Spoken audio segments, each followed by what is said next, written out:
দ্বার প্রান্তে এটাকে রক্ষা করেছেন যতটুকু আছে অস্তিত্ব সেটা মনিরুল হক চৌধুরী, এবং মনিরুল হক চৌধুরীর কারণেই আজকে যে যতটুকু অবকাঠামো আছে সেগুলো রক্ষা পেয়েছে। আজকে মনিরুল হক চৌধুরী উনি এই কেডিসিসি তদন্ত করেছেন, আমার মাধ্যমে দুদুকে মামলা করেছেন, এবং মহামান্য হাইকোর্টে 2টি মামলা এখনো চলমান শুধু কেডিসিসিকে রক্ষা করার জন্য। এবং এই সকল করতে গিয়ে উনি কি কোন সমবায় ভাইরা বলতে পারবেন যে 1টি টাকা কেউ আপনারা দিয়েছেন? উনি নিজের অর্থায়নে নিজের পরিশ্রমে এগুলো করেছেন। আজকে আপনাদের কাছে আমি একটা উদাহরণ আহ্বান করব, এই কেডিসিসি কে বাঁচাতে হলে মনিরুল হক চৌধুরী এবং মনিরুল হক সাক্কুর বিকল্প আর কেউ নাই।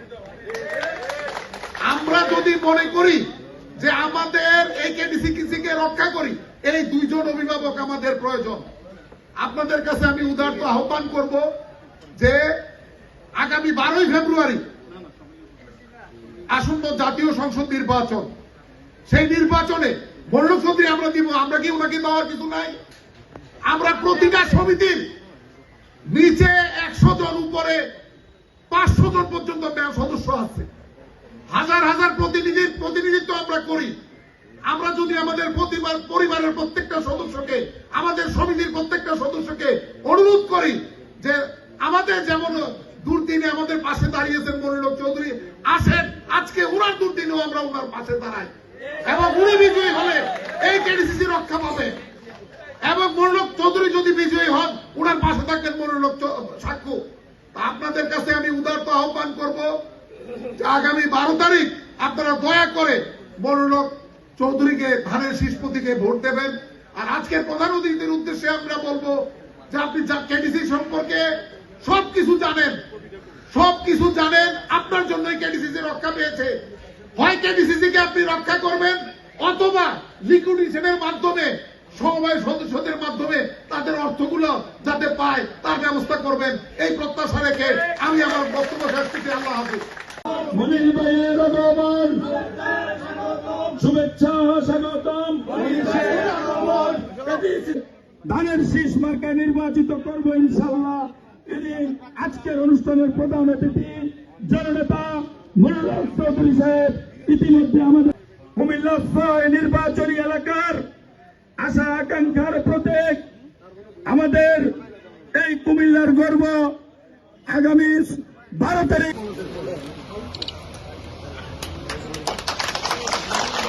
এ পর্যায়ে আমাদের দুরবস্থার কারণে আপনাদের সেই দুরবস্থা সৃষ্টি হয়েছে।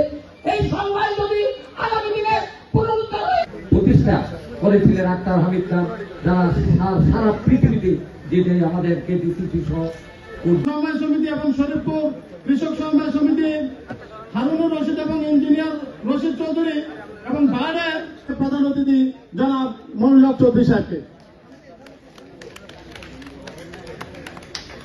জনাব রাজিউর রহমান রাজীব ভাইকে ফুল দিয়ে বরণ করে নেবেন। মিজানুর রহমান স্টেজে আছেন, দয়া করে একটু নেমে যান। উনি আমাদের মাঝে নাই, আল্লাহ ওনাকে ব্যস্ত নসিব করুক, সবাই বলেন আমিন। আজকে আমাদের কেডিসির যে দুরবস্থা, স্টেজে আছেন, দয়া করে একটু নেমে যান। এই কেডিসিসির অবস্থা দিয়ে আমরা কুমিল্লার পরিচয়। আপনারা জানেন পৃথিবীর অনেক জায়গায় কুমিল্লা পদ্ধতি চালু করে তারা অনেক ডেভেলপ হয়েছে। ইন্ডিয়ার অধিকাংশ এলাকায় কুমিল্লা পদ্ধতি নামে প্রজেক্ট আছে তাদের। আমি আগরতলা থেকে সমিতি দেখছি, কুমিল্লা পদ্ধতি সমিতি আছে, ওরা একসাথে হয়ে কুমিল্লা পদ্ধতি পালন করে অনুসরণ করে তারা উন্নত হয়েছে।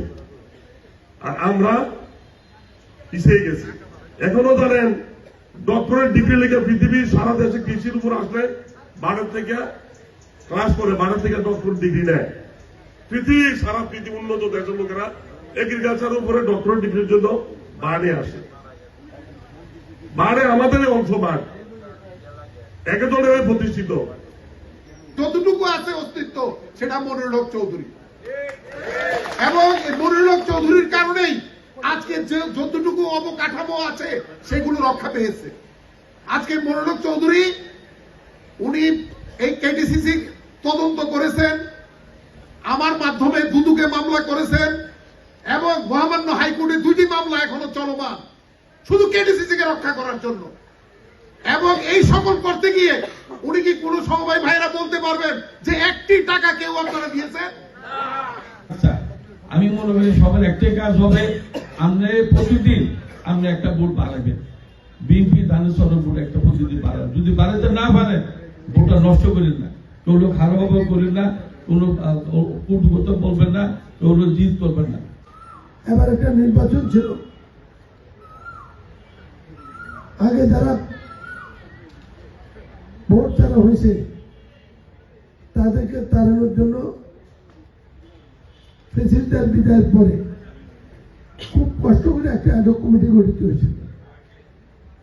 কিন্তু অ্যাডক কমিটি এত কঠিন আইন, এখানে কিছু কাজ করা কঠিন। পুরো কাজের লোকটা এখানে আনা যায় না, কেডিসিসি থেকে দিতে হবে, অ্যাডক কমিটিতে সরকারি কর্মকর্তা চেয়ারম্যান হবে,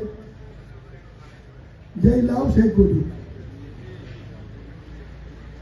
শেষ পর্যন্ত নির্বাচন হয়েছিল, নির্বাচনে প্রার্থী পাওয়া যাচ্ছিল।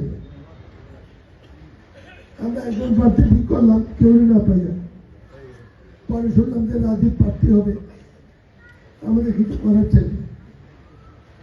এক পর্যায়ে সরকারি ইলেকশন বন্ধ করছে, এটা সরকারের খুশি, আমরা এর সাথে একমত ছিলাম না এবং এটা নিয়ে আমরা মামলাও করেছি।